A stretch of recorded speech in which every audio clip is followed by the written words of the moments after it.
Most people recording at home think that their vocals sound bad because of things like the microphone that they're using, the gear that they have, plugins that they're using, or even your voice. And the actual problem is uncontrolled variables that come into the picture. And so when those variables aren't controlled, then the results that you get can be very, very different. And so today I'm going to show you exactly how to control those so that way you can get clean, consistent vocal recordings right from home. One mistake a lot of people make when they first start recording is thinking that mixing is the solution to a pro sound, and then start to think that you can't get pro vocals until you start adding all these plugins on it. But the truth is that mixing is actually the last step in the process. What actually determines the sound that you're going to get with your vocals happens way before you even hit record. Things like where the microphone is, how it's set up, what the levels are set at, what's actually going on in the room around you. And so when those things are constant and controlled, then the vocal sound that you're going to get is also going to be consistent. And so that is what we're going to build together next. Before you hit record, there are 5 key variables you need to control if you want consistent vocal recordings: your mic type, the distance from the mic, your mic placement, the recording levels, and the room that you're recording in. If these aren't controlled, your vocal sound will change from session to session. So let's look at each one of those. Before we dive into mic placement and proper recording levels, the first thing to consider is choosing the right microphone for your situation, because not every microphone works the same way. For example, you have condensers like these that are very detailed and they're also very sensitive, so they capture a lot of good detail, and they sound awesome in a controlled environment that is acoustically treated, for example, and not as noisy. And so these are awesome for that purpose, but keeping that in mind, they also will pick up a lot of things that you might not want, like background noise, noisy neighbors, dogs barking, stuff like that. And so it's just an important thing to consider if you are choosing a condenser for your recording purposes. And then on the other hand, you have dynamic microphones. These are less sensitive and less detailed, but they're also more controlled. And so they focus a lot on what's directly in front of them and reject a lot of what's going on behind the microphone. So these often will give you a more controlled result when you are in a less than ideal environment, like a bedroom studio that's not acoustically treated, or if you're just in a noisy environment. And so choosing the right microphone, depending on your situation and your goal, is the first step before getting into mic placement. So the next thing to focus on is going to be microphone placement. And this might seem pretty straightforward, but there's a few things to consider when doing this. The first is obviously the height. You don't want it too tall and you don't want it too low to where you're looking down. You always want the singer, whether it's you, whether it's somebody else, to be completely relaxed when they're singing. And if you're straining your neck in any way, then that's not a good thing. And the performance is ultimately the main thing that we're trying to capture, but we also want to capture it in the best way. And so after that, a common mistake I actually see a lot is people kind of like singing right directly into the mic like this, or having it, right at your mouth. But that actually creates a lot of bursts of air that you don't want in the microphone. And those are called plosives. You usually hear them on P sounds, on B sounds. And so a better way to actually set up the microphone is to have the bottom of the mic at chin level, and then the capsule, so where the grill guard is, you're going to angle it down at your mouth so that those plosives aren't as dramatic. And you can't completely control them until you have a pop filter. And I definitely recommend having a pop filter for recording vocals. It's going to dramatically increase the results that you get and the quality of the recordings that you get as well. So that's what I'm going to set up next. Okay, so I have my pop filter, And these are very inexpensive, but they're a small investment for huge results and huge impact. So I love having a couple of these around because they're always super important when you're recording vocals. And so they're pretty simple to set up. You kind of just screw them onto the stand, and then you don't have it like directly on it, but a little bit in front, like a few inches away from the microphone.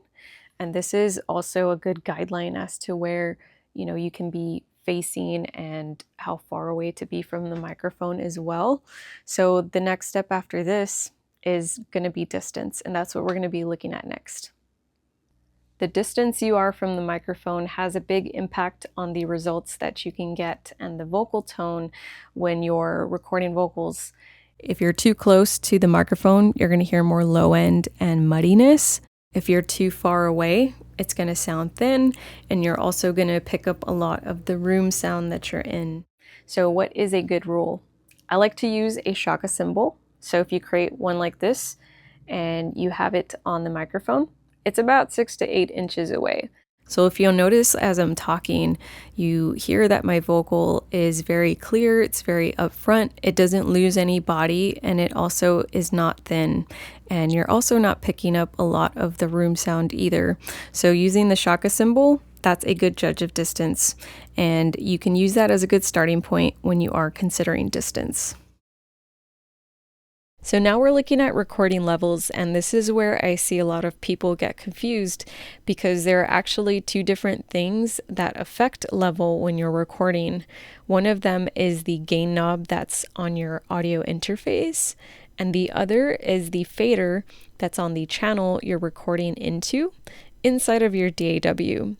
And these two do completely different jobs. So let's take a look at both of those.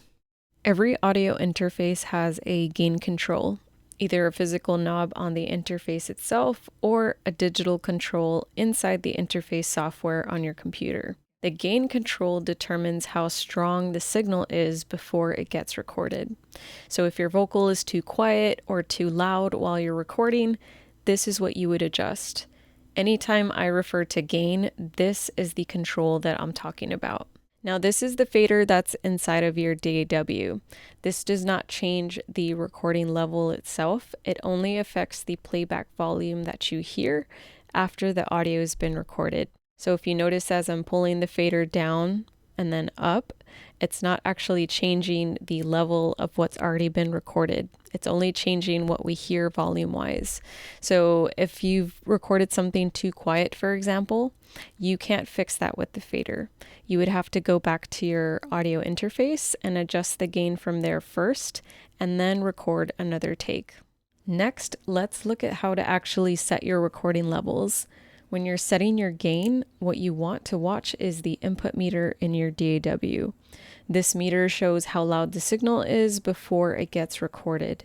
So first I'm going to show you what happens when the gain is set too low.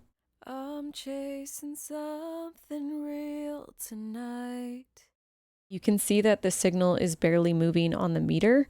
That means that the recording is too quiet. If you try to boost that later in the mix, you'll also bring up noise and unwanted artifacts in the recording as well. Now let's look at the other extreme. This time the gain is set too hot. I'm chasing something real tonight. Notice how the meter is hitting the top and turning yellow and almost red. That means that the signal is clipping. Once audio clips during recording, that distortion is permanently baked into the file. So this is what we want to avoid at all costs. Now here's what a proper recording level looks like. I'm chasing something real tonight. You want the loudest moments in the vocal to peak somewhere around -12 to -10 dB on your meter. That gives you a strong signal while still leaving enough headroom to prevent clipping. When you're setting your gain, always test the loudest part of the vocal before recording. Set your gain based on that loudest moment, and once your levels are landing in that range, you're ready to record. The next thing affecting your vocal sound is the room that you're recording in. And although it helps to have some sort of acoustic treatment. You don't need to have a perfectly treated room to get great results, but it is important to know how your microphone captures the sound. And so a lot of microphones have what is called a cardioid polar pattern. And what that means is that it's meant to capture all of the sound from the front, and it rejects most of the sound from the back. So here's how you can use the microphone's polar pattern to your advantage. Most of the time when we're recording from home, it's already a less than ideal environment. There's usually some sort of noise going on, and it's hard to control everything. But I already know that the microphone I'm using rejects a lot of the sound in the back, and it captures mostly everything from the front. So how can I use this? So for today, for example, it's really windy outside. And so outside of my window, I can hear a lot of that wind, and I don't want to capture that on the recording. So what I'm going to do is I'm going to point the back of the microphone towards that source. And I'm going to have the front facing into the room and towards my voice. The other thing to keep in mind is you want to be away from walls as much as possible. So if you didn't have a window there, for example, you're going to want to not be super close to the wall either. You're going to want to be, towards the room as much as possible so that you don't capture those reflections. But this is a way that you can use the polar pattern on the microphone that you have to eliminate a lot of that noise that you might have going on in your room. So the main takeaway from all of this is you don't need a perfect room, but it is important to try to find a spot in your room where you can control a lot of those reflections and noise that might become a problem. And then once you find that spot, have your setup always ready to go there. And that alone will help your vocals sound a lot more controlled and consistent moving forward. The big takeaway from this training is simple. If you've been getting inconsistent, lackluster vocal recordings at home, it's usually not your gear, the plugins you're using, or even your voice. It's everything that happens before you hit record.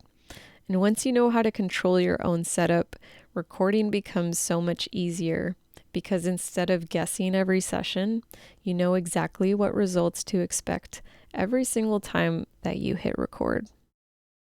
That's it for this training. If you found it helpful but still need help dialing in your own recording setup and not only just getting your vocals sounding great, but your music as a whole, that's actually something that I work on with artists one-on-one inside of my coaching. And you can find more information on that in the description below. Take care.